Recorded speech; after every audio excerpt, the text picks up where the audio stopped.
नमस्कार साथियों, infusion notes के ऑनलाइन प्लेटफॉर्म पे एक बार फिर से आपका स्वागत है। डेली के करंट अफेयर के सेशन में आज अपन 23 जनवरी 2025 का जो भी मोस्ट इंपॉर्टेंट करंट अफेयर है उसको डिटेल एनालिसिस और स्टैटिस्टिक्स जीके के साथ इस वीडियो में कवर करने वाले हैं। आप किसी भी गवर्नमेंट एग्जाम की तैयारी कर रहे हो, प्रत्येक एग्जाम की दृष्टि से ये क्लास बहुत ही इंपॉर्टेंट है और आपको इस क्लास की पीडीएफ लेनी है। पीडीएफ कैसे मिलेगी उस क्लास के अंत में अपन चर्चा करेंगे। पीडीएफ में ऐसा क्या रहेगा सर, तो प्रत्येक क्वेश्चन के नीचे जो भी मैं चीज़ें यहाँ पर आपको बताऊंगा उसका डिटेल एनालिसिस सिस्टमेटिक तरीके से लिखा हुआ मिल जाएगा, तो आपको डेली के डेली पीडीएफ ले लेना है। चलिए आज की क्लास को शुरू करते हैं। पहला क्वेश्चन क्या है, जम्मू और कश्मीर की किस घाटी में पहले शीतकालीन महोत्सव का आयोजन किया गया जिसमें 3500 से अधिक आगंतुक शामिल हुए थे। इसका आयोजन संपन्न हो गया भाई, शीतकालीन महोत्सव इसका नाम है। जम्मू के अंदर ये हुआ था, जम्मू की एक घाटी के अंदर हुआ था।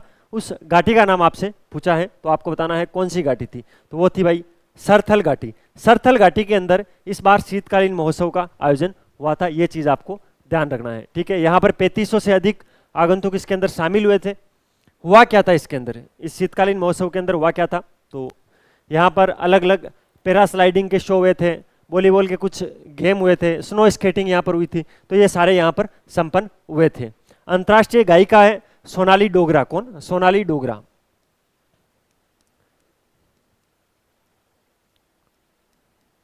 सोनाली डोगरा भी यहां पर आई थी इस प्रोग्राम के अंदर अपनी परफॉर्मेंस देने के लिए, लोगों को संगीत सुनाने के लिए। ठीक है, एक आपसे इसका जस्ट विपरीत क्वेश्चन है जो आपसे कभी कभार एग्जाम में पूछा जाता है, ग्रीष्मकालीन महोत्सव वो कहां पर आयोजित किया जाएगा, जो अभी फ्यूचर में होगा भाई। अब जब गर्मी आएगी तो ग्रीष्मकालीन महोत्सव मनाया जाएगा, वो मनाया जाएगा इस बार का दागर के अंदर। कहां पर? दागर। ये जगह आपको ध्यान रखनी है।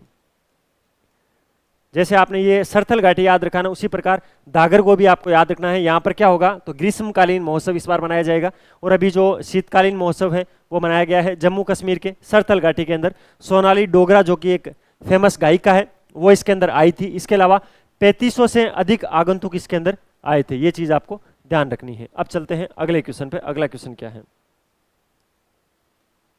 हाल ही में किसने बॉम्बे हाईकोर्ट के मुख्य न्यायाधीश के रूप में शपथ ली है, तो न्यायमूर्ति आलोक अराधे। कौन? आलोक अराधे। ऑप्शन नंबर 1 इस क्वेश्चन के परिप्रेक्ष्य में राइट ऑप्शन है। न्यायमूर्ति आलोक अराधे ने न्यायमूर्ति देवेंद्र कुमार उपाध्याय का स्थान लिया है। ठीक है, बॉम्बे उच्च न्यायालय जो है उसके मुख्य न्यायाधीश के रूप में इनको चुना गया है। इससे पहले कौन थे वहां पर? देवेंद्र कुमार थे। देवेंद्र कुमार थे, उनका कार्यकाल पूरा हुआ, अब मुख्य न्यायमूर्ति के रूप में न्यायमूर्ति आलोक अराधे को चुना गया। क्या सर जितने भी हाईकोर्ट है उन सब के हमें याद करने पड़ेंगे करंट में? ऐसा बिल्कुल भी नहीं है, लेकिन बॉम्बे हाईकोर्ट काफी चर्चों में रहता है। ठीक है, फेमस है बॉम्बे हाईकोर्ट, तो ध्यान रखना है। इनके नए मुख्य न्यायाधीश कौन बने हैं? न्यायमूर्ति आलोक अराधे। ठीक है, शपथ समारोह के अंदर महाराष्ट्र के राज्यपाल हैं सीपी राधाकृष्णन, वो मुंबई राजभवन के अंदर उन्होंने शपथ दिलवाई थी, इनको कल ही शपथ दिलवाई है, ध्यान रखना है। इसके अलावा ये जो न्यायमूर्ति अराधे हैं, आलोक अराधे हैं, इससे पहले ये मुख्य न्यायाधीश कहीं पर रह चुके हैं, तो बिल्कुल रह चुके हैं तेलंगाना हाईकोर्ट के अंदर। देखिए, जब आलोक अराधे खबरों में रहे हैं तो उनका पुराना भी पूछा जा सकता है कि ये इससे पहले कहां पर मुख्य न्यायाधीश के पद पर थे, तो तेलंगाना उच्च न्यायालय के अंदर थे। और हमेशा आपको बताना चाहिए जो मुख्य न्यायाधीश होता है उनको शपथ राज्यपाल दिलाते हैं, तो महाराष्ट्र के राज्यपाल सीपी राधाकृष्णन ने मुंबई राजभवन के अंदर इनको शपथ दिलवाई थी। इनका नाम है आलोक अराधे। इनसे पहले कौन थे, तो देवेंद्र कुमार इनसे पहले यहाँ पर मुख्य न्यायाधीश थे। अगले क्वेश्चन पे चलते हैं। हाल ही में तेलंगाना राज्य सरकार ने 500 करोड़ रुपए की निजी रॉकेट निर्माण इकाई स्थापित करने के लिए एरोस्पेस कंपनी के साथ समझौते ज्ञापन पर हस्ताक्षर किए हैं। किस कंपनी के साथ किए हैं, इस क्वेश्चन में ऐसा पूछा गया है। साइंस टेक में ये क्वेश्चन बहुत ही इंपॉर्टेंट है। क्वेश्चन क्या है, एकदम इजी गोइंग तरीके से बता देता हूं। ये क्या है, तेलंगाना सरकार है, प्लस ये क्या है, स्काई रूट एरोस्पेस है। इन दोनों ने मिलकर एक समझौता किया है 500 करोड़ रुपए का। 500 करोड़ रुपए से होगा क्या, तो एक निजी रॉकेट निर्माण इकाई बनाएंगे।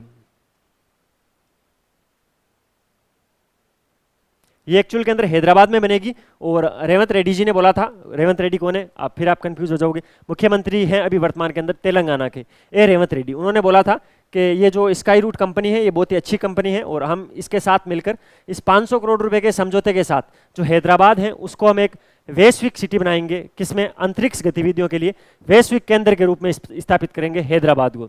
इससे लगभग उनको अनुमान है 4000 नई नौकरियां भी उत्पादित होगी इस प्लांट से। तो ये ध्यान रखना है, निजी रॉकेट निर्माण इकाई का आविष्कार कहाँ पर हो रहा है या इसका निर्माण कहाँ पर हो रहा है, हैदराबाद के अंदर हो रहा है, कौन सी कंपनी कर रही है, स्काई रूट एरोस्पेस कर रही है तेलंगाना राज्य सरकार के साथ मिलकर, और इसके लिए 500 करोड़ रुपए का MOU भी हो गया है। अगले क्वेश्चन पे चलते हैं। गणतंत्र दिवस परेड 2025 जो कि कब होगी, 26 जनवरी 2025 को होगी। उनमें से कौन से युद्धपोत हैं वो इस परेड के अंदर शामिल होंगे, आपसे ऐसा पूछा गया है। तो INS सूरत होगा एक नीलगिरी होगा और एक वागसीर होगा।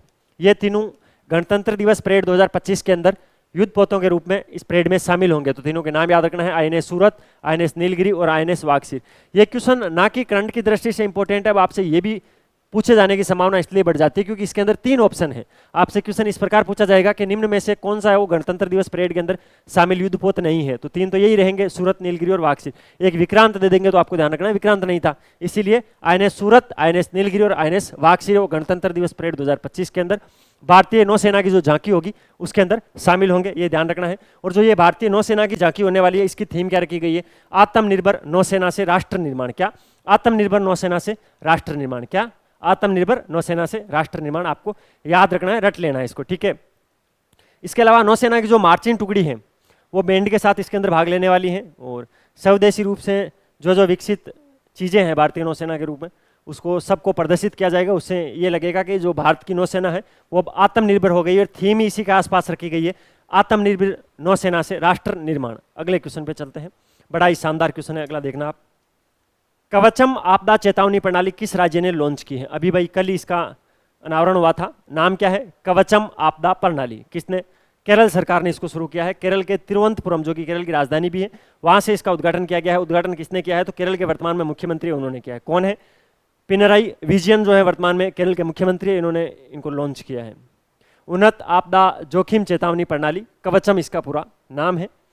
किसने इसको बनाया है? तो राष्ट्रीय आपदा प्रबंधन प्राधिकरण और वर्ल्ड बैंक ने मिलकर इसको विकसित किया है। आपसे एग्जाम में पूछा जाएगा भाई कि जो ये कवचम है इसका निर्माण किन किसने मिलकर किया है, तो आपको ध्यान रखना है, एक तो राष्ट्रीय आपदा प्रबंधन प्राधिकरण है और दूसरा वर्ल्ड बैंक है। इन दोनों के सहयोग से इसकी स्थापना की गई है।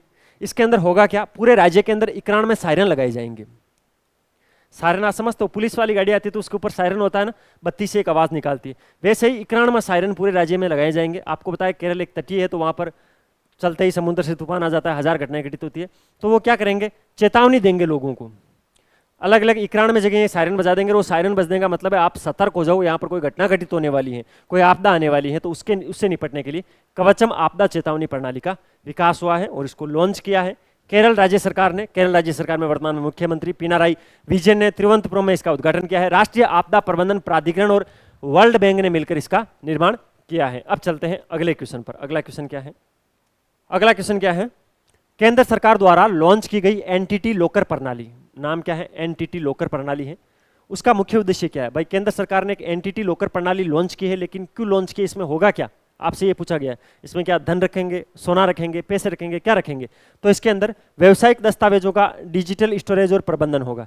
जो भी बिजनेस डॉक्यूमेंट है उनको सही तरीके से स्टोर कर सकते हो और उसका सही से मैनेजमेंट कर सकते हो। अच्छा, किसने बनाया है? भारत सरकार ने इसको बनाया है। किससे बनवाया है?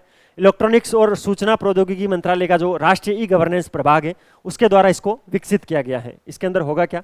एक सुरक्षित क्लाउड आधारित प्लेटफॉर्म आपको मिलेगा और इसका नाम रखा गया है एनटीटी लॉकर, जिसके अंदर आप अपने आधार से सारे डॉक्यूमेंटों को सेव कर सकते हो। आपको अपने आधार नंबर, ओटीपी लगाने, तभी आप उन डाटा को एक्सेस कर सकते हो। 10 GB तक के अनक्रिप्टेड डाटा इसके अंदर मिलेंगे, जिसके अंदर एमसीए सर्टिफिकेट डाल सकते हो आप, जीएसटीएन हो गया, डीजीएफएफ हो गया। अगर आपको कानूनी रूप से कोई डिजिटल साइन मिल रखा है तो उन सबको आप स्टोर कर सकते हो। एनटीटी लॉकर इसका नाम रखा गया है। इसमें से क्वेश्चन आने की पूरी संभावना है साइंस और टेक के अंदर, इसलिए इसको ध्यान रखोगे। अगले क्वेश्चन पर, जम्मू कश्मीर का कौन सा गांव हाल ही में 17 रहस्यमय मौतों के कारण संक्रामक घोषित किया गया? जम्मू कश्मीर का एक गांव है भाई, वहां पर एक 17 लोगों की मौत हो गई है केवल 2 ही परिवारों के अंदर। उसके बाद में वो काफी खबरों में है। 45 दिनों के अंदर 17 मौतें हो जाना एक ही परिवार में, तो उसके बाद में उसको संक्रामक घोषित करके पूरे गांव को सीज कर दिया गया है। राजौरी जिला के अंदर गांव पड़ता है। अब आप गांव बताओ कौन सा है? बताओ। बदाल गांव। अगर ये चीज इतनी खबरों में आने के बाद भी अगर आप नहीं पकड़ पा रहे हो तो कहीं ना कहीं आप इंस्टाग्राम पर केवल रील ही देखते हो, खबरें नहीं देखते हो। यूट्यूब पर केवल आप शॉर्ट्स ही देखते हो, खबरें नहीं देखते हो। बदाल गांव है, राजौरी जिले के अंदर ये पड़ता है। ठीक है, जम्मू कश्मीर में एक जिला है राजौरी, राजौरी, इसके अंदर ये गांव पड़ता है। ठीक है। यहाँ पर पिछले 45 दिनों में 17 लोगों की मौत हो गई है।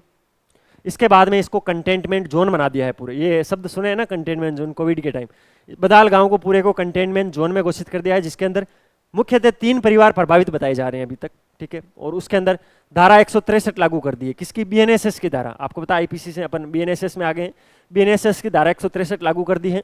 लोगों को एक जगह भीड़ में वो इकट्ठे नहीं हो सकते हैं, और जो भी प्रभावित घर थे उन सबको सील कर दिया है, और जो भी करीबी लोग थे उनको निगरानी में रख लिया है।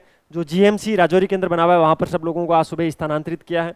और एसआईटी जो है, इसके लिए एक अलग से एसआईटी का गठन किया गया है, और वो इस पूरी घटना की जांच कर रहा है। तो 45 लोगों की डेथ हो गई 17 दिनों में 3 परिवारों में।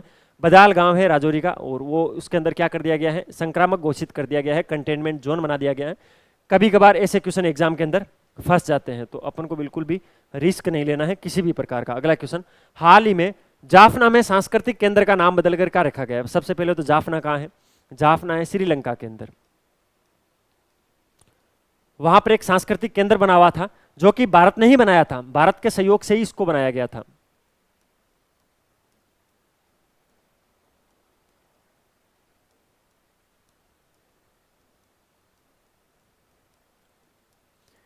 इसके बाद में क्या हुआ? अभी इसका नाम चेंज करके तिरुवल्लुर सांस्कृतिक केंद्र कर दिया गया है। भारत का पड़ोसी देश है, भारत ने भी खूब इनकी मदद की है, तो तिरुवल्लुर सांस्कृतिक केंद्र, उस सांस्कृतिक केंद्र का नाम बदल दिया गया है। जाफना श्रीलंका के अंदर था, भारत के सहयोग से ही इसको पहले बनाया गया था, तो ये चीज आपको ध्यान रखनी है।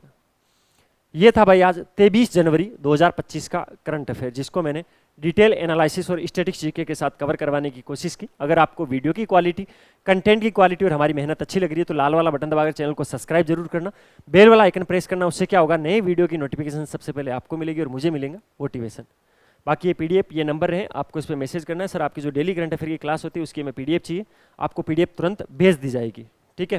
तो इस चीज़ को ध्यान रखना है, डेली मैसेज नहीं करना है, एक बार कर देना, फिर आप डेली फ्री में मिलती रहेगी। मिलते हैं कल फिर नए सेशन के साथ। अपनी तैयारी जारी रखो, अपने स्वास्थ्य का ध्यान रखो। टेक केयर, जय हिंद।